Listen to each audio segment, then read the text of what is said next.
still within his spending limits. There's now a government in place in Ghana that takes the concept of fiscal rectitude and fiscal discipline seriously. We have seen that it is the absence of this that has led us several times national monetary. And also opposition to new increment of fresh taxes, and of course proposed increment continues to grow as some Ghanaians join minority to lament over the situation. Back up my data using internet, so it's going to affect me very much. Before our close from work, and we are not getting anything, so those drivers, we are suffering a lot because of the food. We have all the reactions as minority demands an immediate withdrawal of these taxes.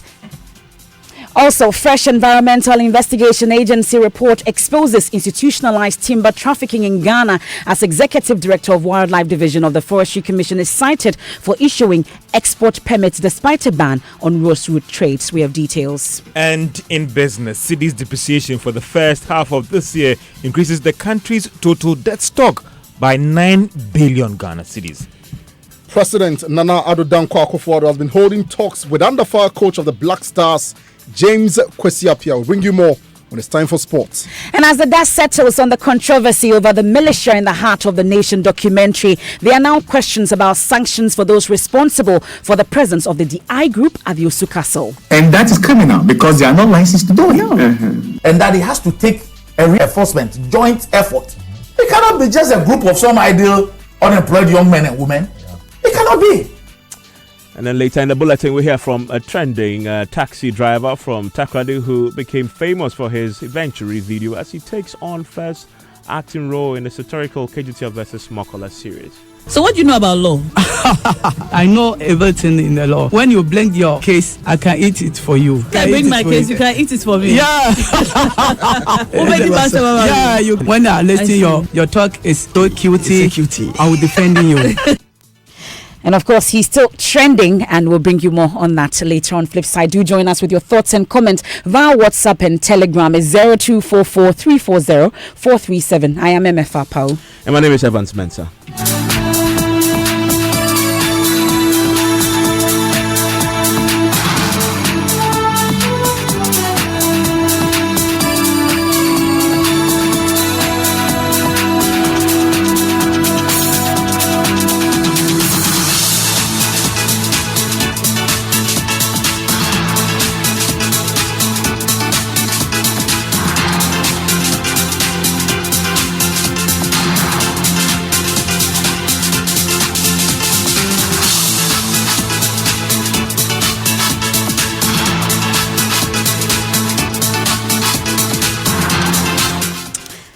Well, MFA, have you ever taken a loan before? Not in my adult life. Oh, no, goodness, please. you bless. Well, the president seems to be lamenting about the high interest rates. Likely, if you ever done taking a loan before, you would realize that you'll probably be paying between 23 and 26%. That is if you're very, very lucky. Some even go as far as 30% on it. And this is a major headache for President Akufo-Addo as he seeks to make capital available for industries and new startups. Now, he's convinced that the current rate is very high and serves as a disincentive for the anticipated industrial revolution by his government. But he's thinking through the problem, and among the measures being considered is fashioning out an instrument to bring interest rate to a single digit. Now, he was speaking to a delegation from the International Financial Corporation, a division of the World Bank, that called on him at the Jubilee House. But above all is the access that Ghanaian enterprises have to finance. I'm saying that because despite the very important advance that has been made in the last 18 months in terms of sanitizing the banking sector and strengthening the banking sector so that we now have banks that are more capable of being able to assist the private sector in Ghana. The banks we had before we came were very weak and fragile and incapable of putting together any significant amounts of money for anybody.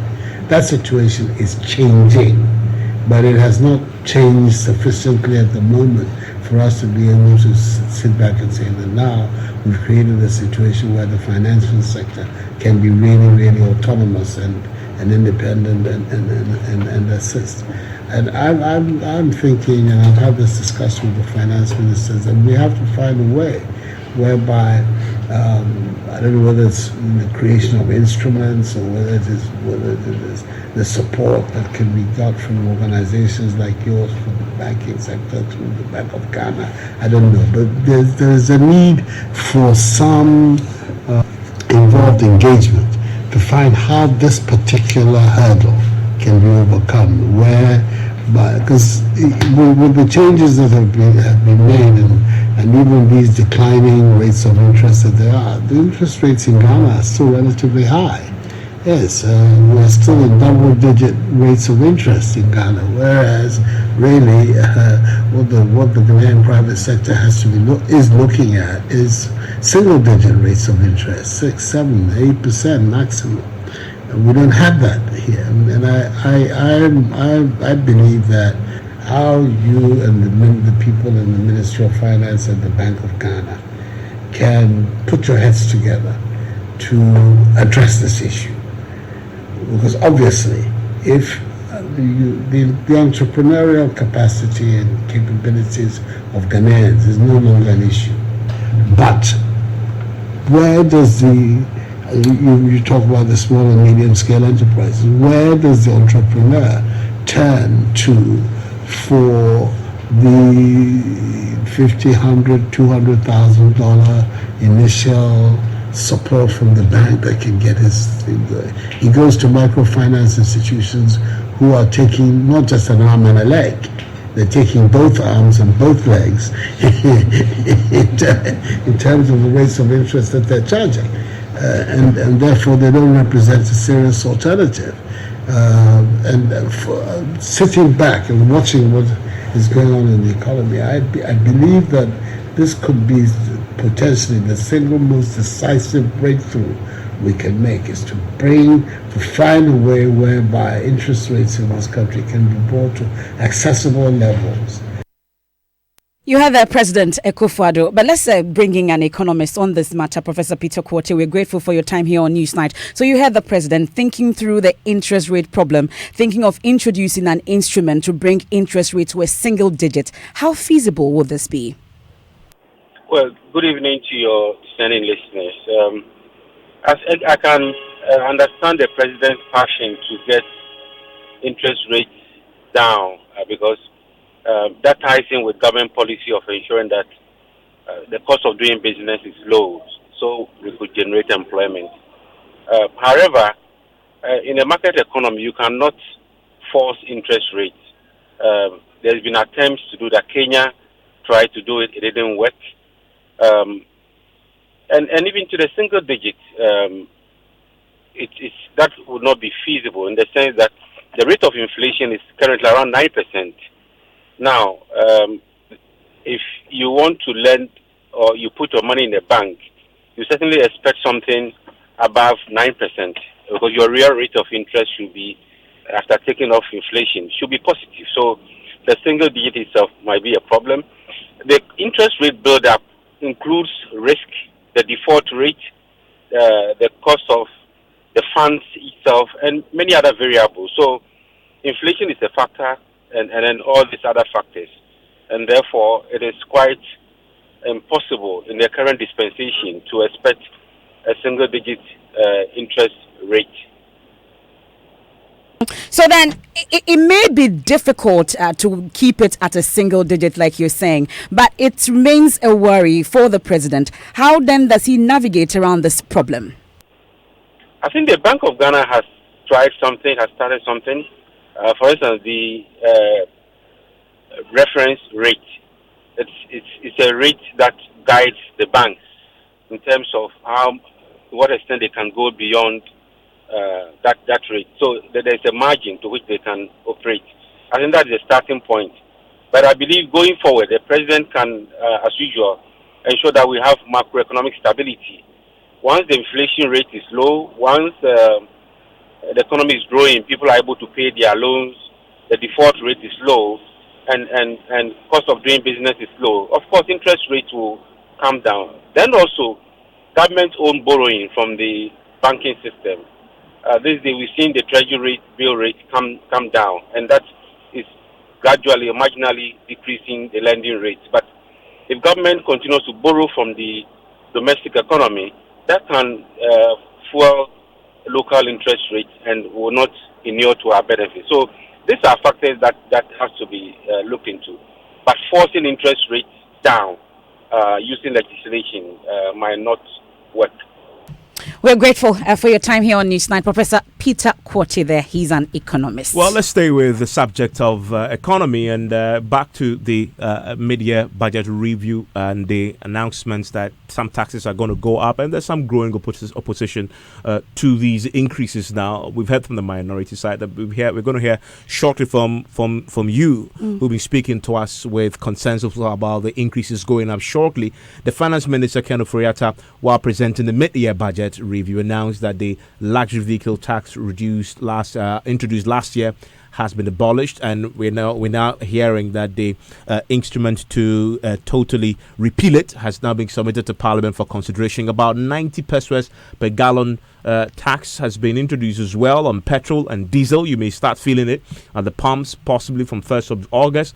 That's not all. The communication service tax has also been increased from 6 to 9%. We'll hear your views and that of the minority shortly, but first, my colleague Raymond Aqua brings us highlights of the minister's presentation. Let's start with jobs, because government insists that as of mid-year, some 57 one district, one factory projects which were in operation have provided over 50,000 direct and indirect jobs across the 16 regions of the country. Currently, Mr. Speaker, 181 projects at various stages of implementation spread over 110 districts across the 16 regions of the country. As of mid-year, 57 projects were in operation. It also maintains some 3,000 jobs have been saved from the banking sector cleanup alone. Now, some form of clarity was also brought to the projects expected under the Zongo's development agenda, as the minister explained what government was going to do this year. Mr. Speaker, a number of projects are ongoing: construction of water systems, access roads, alleyways, Bailey bridges, schools, and institutional toilets. Well, there was no mention of skyscrapers or villaggio-like structures, as the housing minister had hinted earlier. On taxes, the minister announced the removal of the luxury vehicles tax. We have noted suggestions from the general public on implementation of this tax, and Mr. Speaker, as a listening government, we are proposing to the House the withdrawal of the luxury tax levy. This means for those who own cars with engine capacity of 3,500 cc, like some Toyota Land Cruiser Prados, you would revert to paying only 150 cedis and save 1,000 cedis when you go to renew their roadworthy certificate. Of course, government will miss out on the 21.3 million cedis it accrued from the luxury tax during the first 5 months of its implementation. On the other side, the energy sector levies were increased. With this mid-year review, Mr. Speaker, government is proposing an upward adjustment in the road fund levy, the energy debt recovery levy, and the price of realization recovery levy to bring the ratios close to 21% to help reach the financing requirements. For the same Land Cruiser Prado car, which required 400 cedis to fill its tank, it will now need 412 cedis to fill the same tank. And if this happens every 5 days, it will translate into a cost of 876 cedis per year to run your car, resulting in an actual savings of some 124 cedis if you compare with the 1,000 cedis luxury tax removed.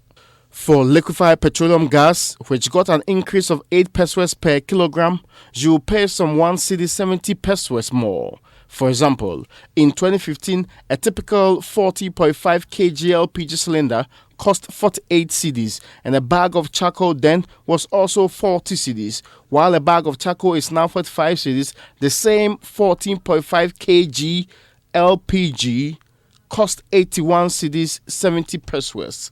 Well, it's unclear how this will promote the use of LPG, which was introduced as a cheaper, environmentally friendly and healthy fuel for mostly low-income homes that used wood fuel. Highlights of the minister's presentation. Well, earlier today, the minority addressed a news conference demanding an immediate withdrawal of the fresh taxes and the proposed increment. Yes, minority spokesperson on finance, Kasiel Tofosin.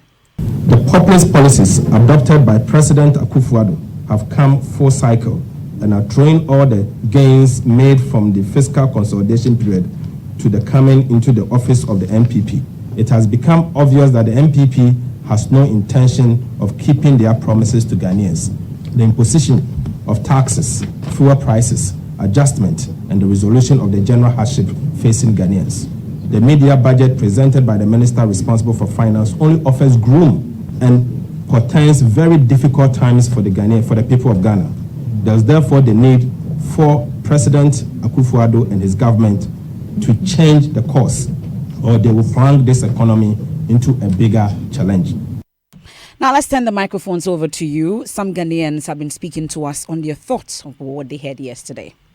So probably it's going to affect us in a whole lot of ways, because currently our money is actually down by the dollar. The dollar rate is also increasing. So if it's actually increasing the transfer rate or our credit rate, it's going to really affect us in a whole lot. So we have to find means and ways to get money and get data, because right now all our research are all based on data and everything. So it's really going to affect us for about 7 consecutive times.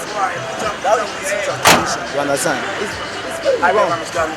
It's very wrong. You understand? So anytime that they increase fuel, they have to increase transportation for us, so that we also get something to the house. You understand? Sometimes I buy fuel 200 Ghana cedis a day before our close from work, and we are not getting anything. So those drivers, we are suffering a lot because of the fuel. So they shouldn't have to increase the fuel again. Yeah. See, if you watch now, even a position whereby we are spending more be like 10 to 20 cedis in a week, and if the tariffs of this data is being increased, you see that we'll be spending more than what you always spend before. And definitely it will warrant us to like adjust to some other our expenses, the way we spend this thing. And it may even cost us to the extent of we might not be able to like, do more research online on check all those things or browse more because of the increment of those things. I would say this time the Juma na akofum. Yehwe Uber and taxi na. Ejuma na akofum. Na aban no san atofu emu ne de. Na say anoba yedin amanye. If, for instance, for my work, I use internet day in and day out. Sometimes I have to do research. I have to send emails to people. I have to receive words from people through the mail. I have to back up my data using internet. So it's going to affect me very much. Some of the views there. Let me bring in the General Secretary of the Industrial and Commercial Workers Union, Solomon Kote. Mr. Kote, thank you for your time here on NEWSNITE. You're welcome. My regards to your listener. Yes. What's your reaction to the tax increases? Well, it's obvious that any government in place need to get money to be able to run the economy. Now, the kind of increases we have seen, though it's very important to us as workers, especially the communication tax, because I recall when it was introduced, it attracted all kinds of criticism. Now, an increase of 3% straight on is going to affect our airtime and all that we use our budget for. We think maybe it shouldn't have gone that a bit high, but in the estimation of the minister, that is some projection of revenue they are looking to generate. We are also expecting to see a little more of how they are widening the tax net to get in more revenue, because the budget declared that its expected revenue was not met, and rather it is also seeking the approval of Parliament on this budget to go ahead and continue some expenditure. We are of the view that if the revenue that is coming in is not just enough, it presupposes that we must also cut down some level of expenditure to allow us to run within a budget that we all know is leaving us with a huge deficit. Now, we are aware that most of the ministries, they are not even getting funding, some even for fuel and all that to run. And yet, we see these things happening on the area of government coming up to say, we are going to recruit more, we are going to recruit more. Our area of interest that we're looking seriously was to know how much the public sector wage bill is going, because thereafter we've heard about 50,000 employment, 30,000 employment, and many more also to come. What will be its effect, on the nation's budget? Because in the coming year, huge negotiations are going to come up against workers, income. And if this is the kind of budget we have seen, then it means that we as workers will have a little more challenge in getting what will keep our members above water level. So fundamentally, you expect tougher times for workers? We will expect maybe a little more demand coming from workers in the coming negotiations, because already the system we find ourselves is quite hard, it's quite difficult, and hence we have opportunity to have a relief.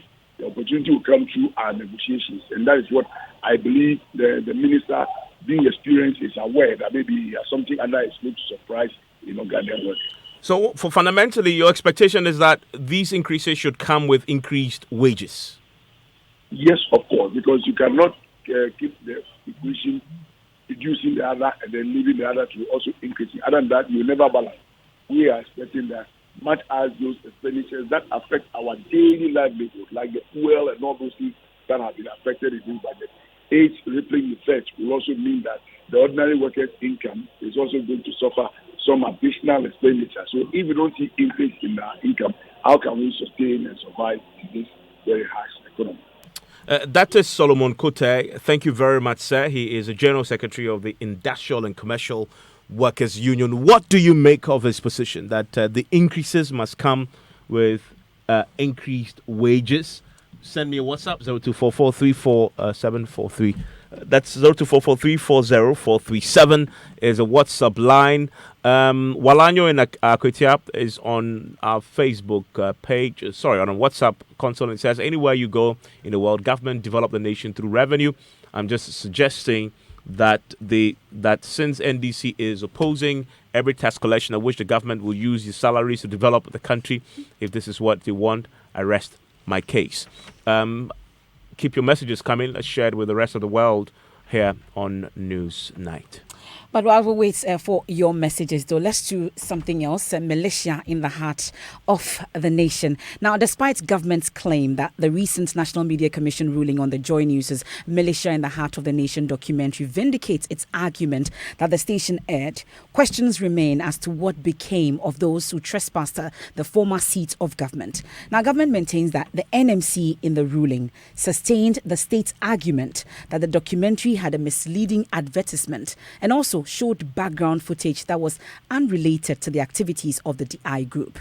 Joy News has already stated, though it accepts the ruling, it disagrees. Joy News editor Fifi Kumsing in the following report echoes questions left unanswered about sanctions for those who allowed the commander, Nana Reko Ado, alias Choman, and his team of young men and women to operate at the Osu Castle.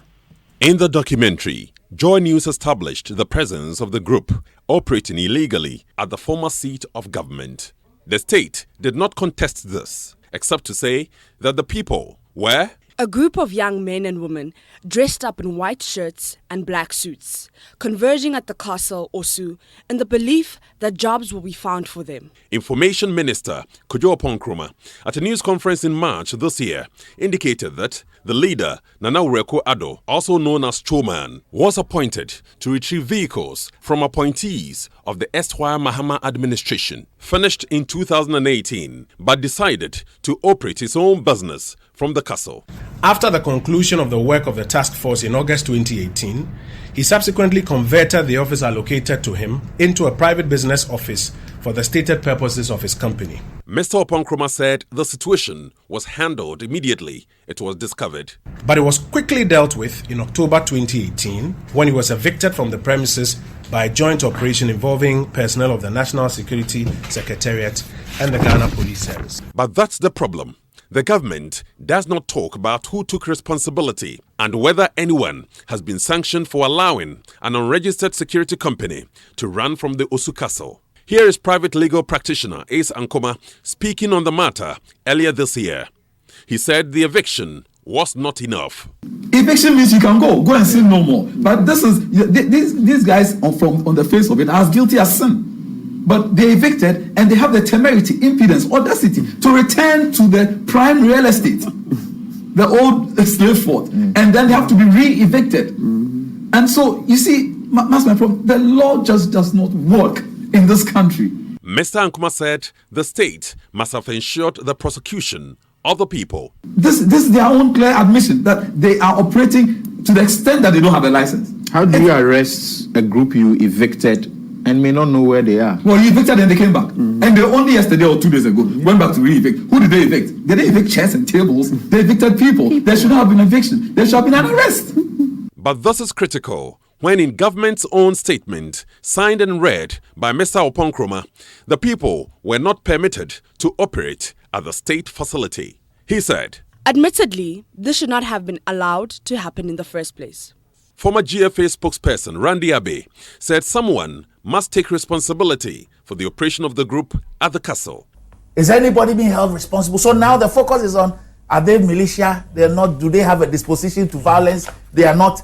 But the truth of the matter is that, look, so if you have a situation where there's a running battle between the group and the national security, and on 3 occasions, the national security is unable to kick them out, and that it has to take a reinforcement, joint effort. It cannot be just a group of some ideal unemployed young men and women. It cannot be. But in all this, the narrative by government has been about nomenclature, how the people should be called, vigilante or militia, but very silent on the prosecution of the group or sanction for whoever's negligence led to the occupation of the group at the castle.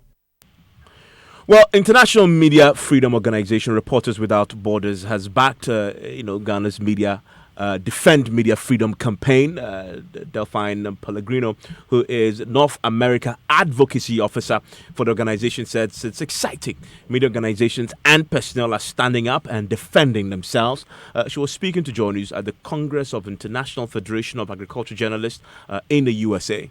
Yeah, I mean, I think that's an incredible thing. To see journalists supporting journalists is a huge, huge step toward the kind of freedoms that we are working toward every day ourselves. And we can't do it without journalists who are reporting on these issues and who are supporting one another. So that's incredible.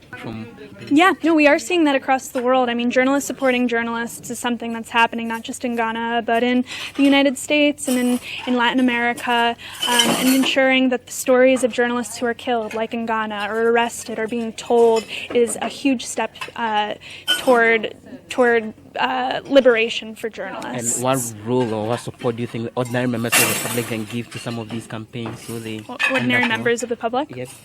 I mean, understanding the role that journalists play as being critical to the functioning of a healthy society is the first step. And I do think that there needs to be better education across the globe in media literacy so that the public understands the role that journalists play, the work that they're doing, how they find the truth. And I think that's a critical first step. Well, that's definitely Pellegrino is also calling for action across the world to end cyber harassment of journalists, warning it will result in physical attacks on them. And remember, you can join the discussion with the hashtag Defend Media Freedom.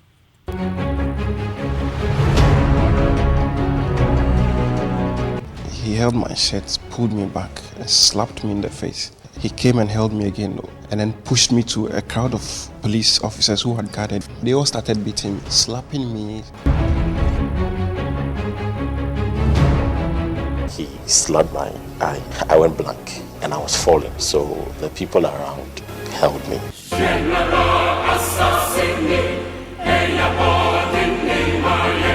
It is time that we all had a reawakening. There are times when these things have happened, and even media houses that are professional themselves, it's as if we really do not care too much about what it is that happens to us.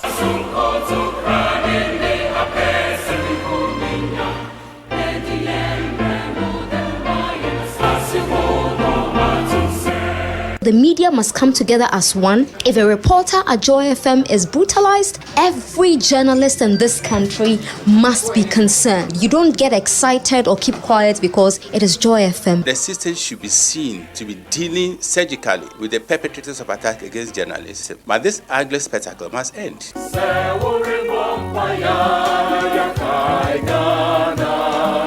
I thought that this period would have seen the blossoming of media. A government should err more on the side of media protection than punishing the media. It reminds me of a Dubois Hines culture of silence. You know, the government of the party that believes in the rule of law and the freedom of speech and expression is inadvertently recreating a culture of silence in Ghana. I need to be very chilling. These are my brothers. We've been in the trenches together.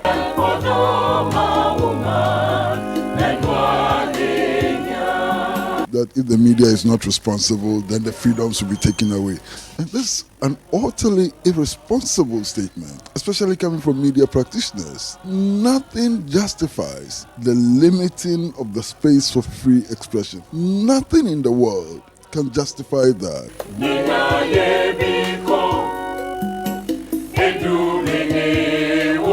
I don't think here in Ghana we should get to the point where journalists can be picked up and tortured by national security. These are things that happen in Eritrea or Somalia or the Gambia under Yahya Jammeh, and I think we've long gone past that state.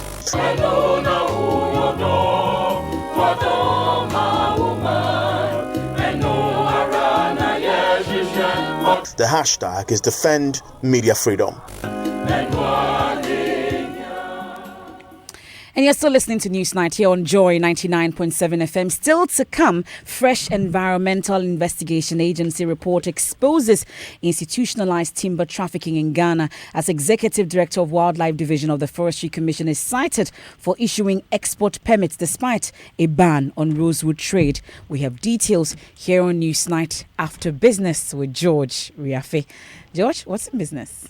Hi, my friend. Following your discussions with the CB, looks like things are going to change in terms of the new taxes announced in the media review and supplementary budget likely to be implemented from next week. And city depreciation for the first half of this year increases the total debt stock by 9 billion Ghana cedis. The business news on NewsNight is brought to you by MTN. Welcome to the new world of business. Kingdom Books and Stationery, your number one stop shop for all your office essentials. And First National Bank, we are the bank that understands your business. First National Bank, how can we help you? Promo way there, I had Sabi Gusu Yusumi Mumuno. If you say MTN Exima Chadiano, Edia 2 Turbo, brand new Samsung 65-inch UHD Smart TV, and a brand new 2019 Hyundai, and a fit 3,000 Ghana dear. You should say Mono. MTN Momo. Still, Misaka, the journey of 1,000 smiles. Yashasia 10 years ago. And to celebrate this milestone, MTN give you away exciting prizes in the MTN Momo Attend promo. Yeah, you use Momo. No, you could win one of the 2019 Hyundai i10 cars. Yasam or Samsung Smart TVs for baby. And they up to 3,000 cedis e-cash every month. And a grand prize, 2019 Hyundai Santa Fe in the MTN Momo Attend promo. Into sign it on and they keep using your MTN Momo. Now when it big, if it's August only on Ghana's best network. Dial *120# a check your points. Terms and conditions apply. Just Momo it. We're there for you everywhere you go.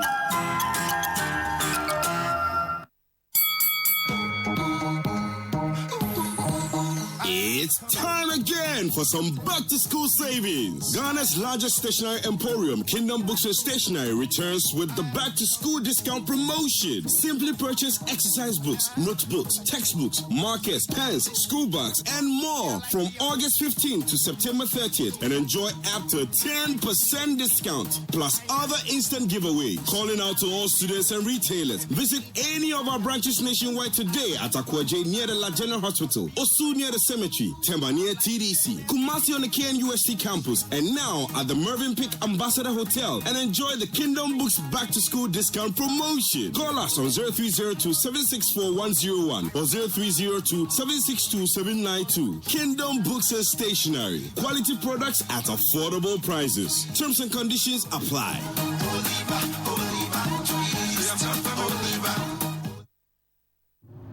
Honey, I need to get some. But I don't have cash on me.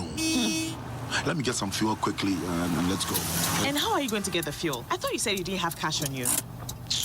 What is this one? My Puma card. All it takes is a card. The Puma card allows you to buy fuel cash-free from all Puma energy filling stations. You can use your Puma card with any Visa points of sale and ATM across the country. The Puma card also works on mobile money. You get amazing discounts when you fill up with your Puma card. So register for free and get your Puma card instantly at any Puma filling station. And you only got one for yourself, eh? Yeah, would I have had my peace of mind? Oh, thank you, honey. And where are you going? I'm getting something from the shop real quick. I need to test the card. Puma card. Cash-free convenience. Imagine living in a world of comfort and luxury. In a well-planned and gated community with access to an ultra-modern sports complex which has Olympic-sized swimming pools, football, basketball, athletics, and gym facilities. I'm talking about Eden Heights, the new destination for luxury in Ghana. Eden Heights is developed with the highest grade of finishing in our penthouses and our 1 to 4 bedroom apartments, and is located close to the beach resorts along the Atlantic Ocean, about 30 minutes drive from the airport and 5 minutes walk from the West Hills Mall. Eden Heights is the ideal location for luxury.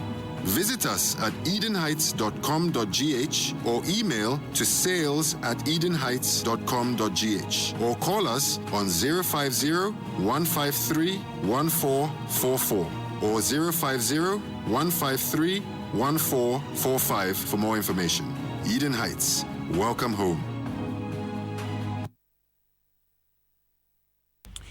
You welcome back to Business on NEWSNITE. Now, the implementation of the proposed tax measures in the mid-year review and supplementary budget is now likely to take off from next week, possibly Monday. Now, this is based on new information coming from the chairman of Parliament Finance Committee, Dr. Mark Isibeyebua. Sources at the Finance Ministry had told Joy Business earlier that they were hoping for the necessary amendment to be done by tomorrow for it to take off from August 1, that is Thursday. However, based on the required procedural issues that are likely to take off from next Monday. Let's hear from Dr. Mark Isibeyebua, who spoke on Top Story a while ago. Tomorrow, and these are going to be considered a certificate of urgency. There are no straightforward matters in Parliament, I must add. When these go to committee, amendments will be preferred. Sometimes those have come to the committee where, following discussions, the government itself might say that it is withdrawing a bill or making further amendments. So I cannot say for a fact that this will be approved, but the committee meeting will see some closure tomorrow, and then we have to prepare reports, lay it back. These are bills, so they go through the rudiments of bill passage. The same first reading has been done today, the submission of committee reports, then you go through second reading where full debate ensues, consideration stage, third reading. And so I would gauge that maybe by Friday, when Parliament itself is supposed to rise, then we'll see our way clear whether these are being approved or not.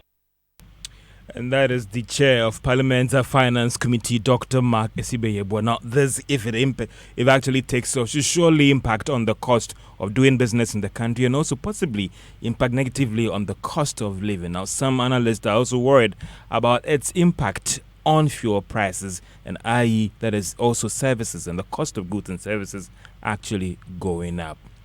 Now, let's still stay in Parliament because government has rejected argument that the increase in the total debt stock is as a result of questionable and fresh borrowings by those who are managing the economy. Now, this was in response to the minority in Parliament's concerns that the debt stock, which has witnessed some substantial increase over the last 2 years, is due to government not actually borrowing prudently. But Information Minister Kojo Nkrumah, who was contributing to the debate, actually disagrees. The billions of Ghana cedis we are paying for our kids to stay in school for free is money put to good use. The tens of millions of Ghana cedis we are paying for allowances that were cancelled is money we are paying to good use. And the millions of Ghana cedis we are paying to even keep the lights on is money we are putting to good use. And we have reason to believe that as we explain the next uses of these funds to the people of Ghana, they will support us. Mr. Speaker, my very last act is the fact that there is a particular expenditure line which is avoidable, which we have to cut. And that expenditure line is money we are paying for take or pay options under the capacity charges that my colleagues on the other side have signed up. And that was Information Minister Kojo Nkrumah. In a separate development, the former Energy Minister, Member of Parliament, Manuel Kofi-Boa, is also rejecting claims that the rising cost of power contracts is the increase, or actually the main reason for government seeking to increase its spending limits by 6.3 billion Ghana cedis in the supplementary budget. He was reacting to Deputy Minister of Energy's contribution in Parliament today. The Deputy Minister of Energy is here in this house. He's been repeating plants with added capacity. The minister must give better particulars by listing the names of the plants so we know. And we have to know, he should give us proper particulars. What the minister is chunking, I have no basis. Tell us the plants. I do not believe it is not true, any of the things he said there. But he should list the plants that are idle. Tell us. Go ahead and tell us. You have signed an extended contract when you came in, and you are here talking about idle capacity plants. List the names of the plants that are idle. Tell us the plants you've rationalized.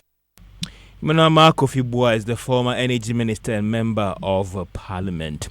The city's depreciation for the first half of this year impacted negatively on the country's total debt stock. According to the finance minister Ken Ofori-Atta, about 9 billion Ghana cedis have been added to the debt, which has now reached 204 billion Ghana cedis ending June this year. There is more in the following Business Desk report.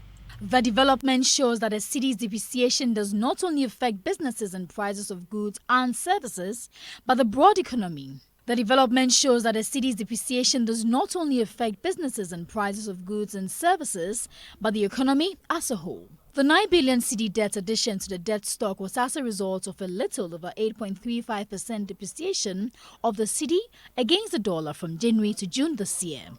Another perspective of this depreciation is the fact that the huge growth in debt stock may not necessarily be as a result of fresh borrowing, but sometimes how stable the cedi against the dollar is.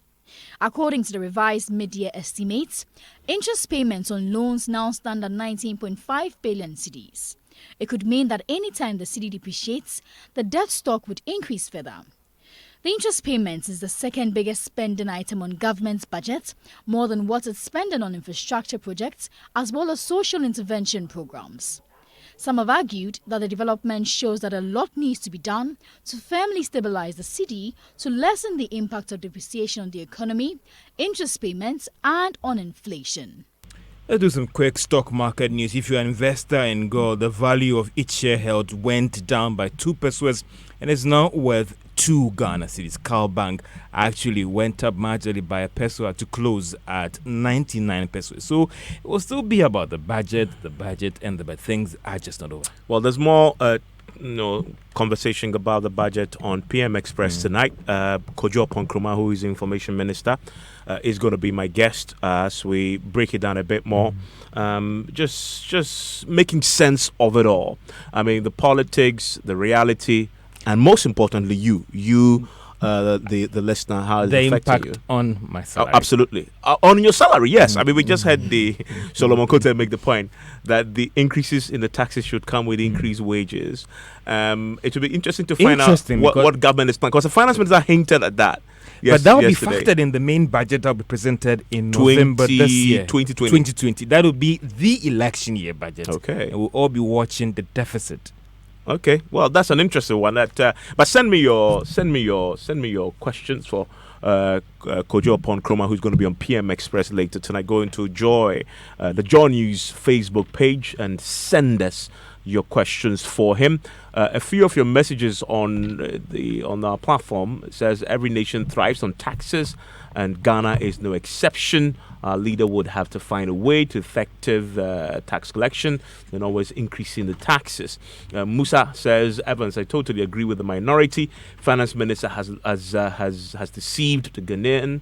The needless increment on taxes is becoming unbecoming.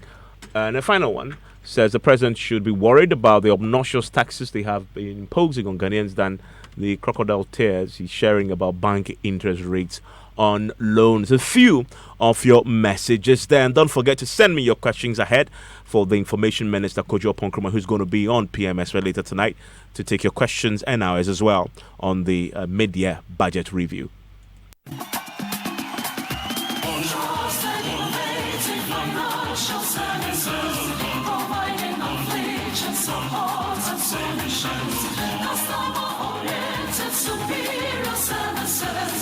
Success of our show. Trusted, innovative financial services, providing affiliation, support and solutions. success of our show. 10 good years of loyalty, service with integrity, protective of our Ghanaian brand. 10 years of success, 10 years of loyalty, your success of our show. Oh yeah, your success of our show. Your success, our passion. Get 100% bonus when you top up airtime with Vodafone Cash. Dial *110# to top up now. If you know, you know. The future is exciting. Ready? Thank you, folks. On my A list today, show some love for contractor EB. So, contractor, what do you think about the country's changing skyline? Oh, send them down there, Yuma. Across skyline, they change you. Wow. Contractor, don't you get worried when you hear of buildings collapsing? I'm out for an one on Tassam. It is the likability of using low quality product. Please explain why. Yeah, cement is no quality on your gasem. Village of Fefe. It was built with gasem. Says the gasem is construction. Si ho pumping. Sha N1. Can you tell market? Kotokana Kumasi Airport. Cape Coast Stadium. A trouble gas project in Gasebo. Messi what the quality. You know what is the quality? Gasem, 3 cement grades, greater value. Gasem, the nation builder. Thanks for staying with us here on NEWSNITE. You're welcome back. Now, a fresh Environmental Investigation Agency report has exposed institutionalized timber trafficking in Ghana, as the Executive Director of the Wildlife Division of the Forestry Commission is cited for issuing export permits despite a ban on rosewood trade. The report, which focused on how corruption and collusion fuel illegal rosewood trade in Ghana, revealed that despite the ban since March 2019, dry forests and rural communities are still victims of rosewood plundering. The EIA investigators uncovered networks of high-level corruption that hampers efforts to end rosewood trafficking. Komla Adom has been studying that report and joins me in studio. But first, here are excerpts of a Hotline documentary produced in March this year on the illegal felling and export of rosewood by my colleague Joseph Opoku-Gakpo, titled Killing Our Roses. On the world market, a 20-footer container of rosewood is sold for at least $10,000, which converts to almost 50,000 Ghana cedis, or $500 million old cedis. The overharvesting of rosewood has made it an endangered species now. In 2013, former Minister for Lands and Natural Resources, Inusa Fuseni, announced government's decision to ban the harvesting and export of rosewood. Effective 1st January 2014, the harvesting and export of rosewood from this country is banned until further notice. This was part of a broad, bold strategy to save the tree from extinction and preserve the forest. His successors, Neo Samuels and John Peter Mewu, renewed the ban in 2014 and 2017 respectively. Lands and Natural Resources Minister Kweku Asomacheme says the ban is still in force. Rosewood, indeed, there is a ban on harvesting of this particular species. Because of the ban, nobody can go to the forest or the ground to harvest any rosewood. Now, Komla Adom is with us in the studio. Komla, how did they arrive, the EIA, how did they arrive at the startling findings? And knowing what we heard from Joseph Opoku-Gakpo's documentary that we just played except of, we know that at least there's an indefinite ban on anything to do with felling and trade of rosewood. Well, MFR, the report says the illegal trade has continued, through fraudulent use of salvage permits and misdeclaration of timber species, the use of escorts to deal with the control points, and forging of official documents, as well as the retrospective issuance of some permits. Now, it says that the EIA says the investigators discovered that rosewood species were exported from the country, which is Ghana, to China as recent as June 18, 2019 and beyond. Now, the report says some senior officials at the Forestry Commission are complicit in this particular illegal trade, MFR. Now, have we heard from the Forestry Commission on this?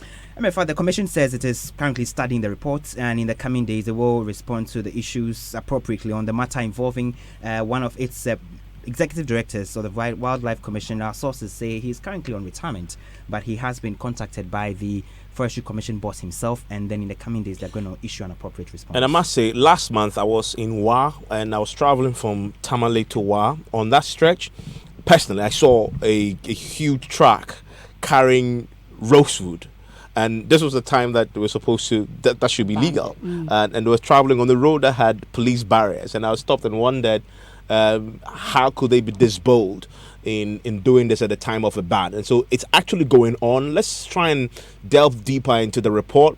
Let's speak to the Africa Program campaigner with the Environmental Investigative Agency, the EIA. Kaidan Araya joins us live on the telephone line right now. Kaidan, thank you for your time here on NEWSNITE. How bad is the situation you uncovered? Great, thank you. Great, thank you for having me. The situation is alarming. I mean, contrary to many countries in the region, Ghana does have a ban, which is great.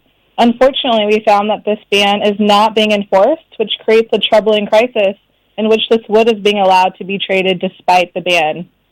And that's problematic. What are you recommending countries like Ghana do to address this trafficking problem? Well, we're suggesting a variety of things. One, our report found that there is significant level of corruption and collusion that is enabling this illegal rosewood trade to continue. So we do recommend a thorough investigation into the officials that were involved in this trade, as well as the illegal logging and trade networks that have been being allowed to trade despite the ban. And, it's not just Ghana. We are urging collaboration between all countries involved. China is just as responsible. They are allowing and importing wood that we know is banned in Ghana into their country. And so we urge both countries to work through the loopholes in this timber trade system and be able to collaborate to end this crisis. Thank you very much, Araya, for that. And that's Araya Kaidan, who is the Africa Program campaigner with the Environmental Investigative Agency. Let's do some sports now. And Hans Mensah Ando is in the studio with some interesting revelations about a meeting between the president and the coach. Is he going or is he staying? Well, we can't confirm that. We can't confirm that at this moment, but what is certain is that the president has been meeting the head coach of the Black Stars, Kwesi Appiah. We understand that Appiah arrived at the Flagstaff House this afternoon and has been in a closed-door meeting with His Excellency, the president. Joining me with some analysis of that is Joy Sports Assistant Editor Gary Smith. And of course, this has come as a bit of a surprise because, if anything, we expected the coach to be dealing with the ministry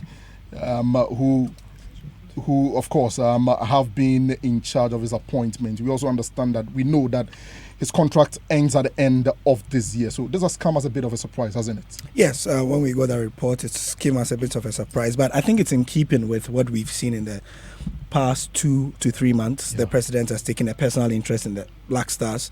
We do know that the AFCON budget was not taken from the sports ministry budget, because we know that the president said openly that it is something that he wanted to see the drought to end. Absolutely. And so that is why the money was taken from the consolidated fund.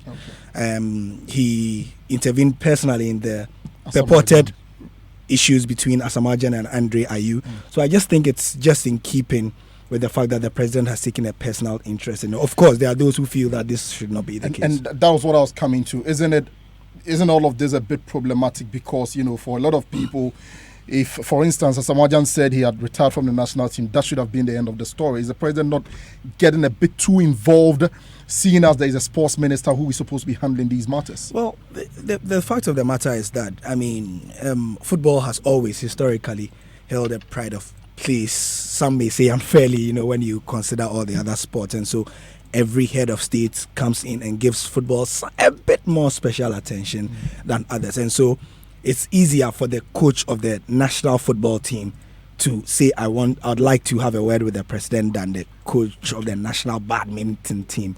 So yes, some may impute, some bias for football or the Black Stars in particular, but it is what it is. They hold a certain pride of place. And so presidents, whether it's this one or the former one or the one that will come after him, it's always been the story. Yes. Now, with this meeting, having been held, can we expect an announcement or some form of communication regarding the future of Coach Kwesi Appiah? Lots have been said, especially in the last few days, considering the fact that he may not be retained or he will be retained. But maybe this is a precursor to whatever announcement is coming. So we wait. Thank you very much, Gary Al Smith. And Evans, you have your answers. Coach Kwesi Appiah is still the head coach of the Black Stars. Thank you very For much. now. Thank you, Hans. Now, we haven't abandoned you and we are working around the clock to find your girls. That's the assurance by Interior Minister Ambrose Derry to families of 3 Takoradi girls when he appeared before Parliament today. We can listen to him. In the particular case of the 3 kidnapped girls in Takoradi of 2018, it must be noted that as of now, 2 suspects have been arrested in connection with the case and are before the court. The police have gathered actionable intelligence and are working around the clock in an effort to unravel the case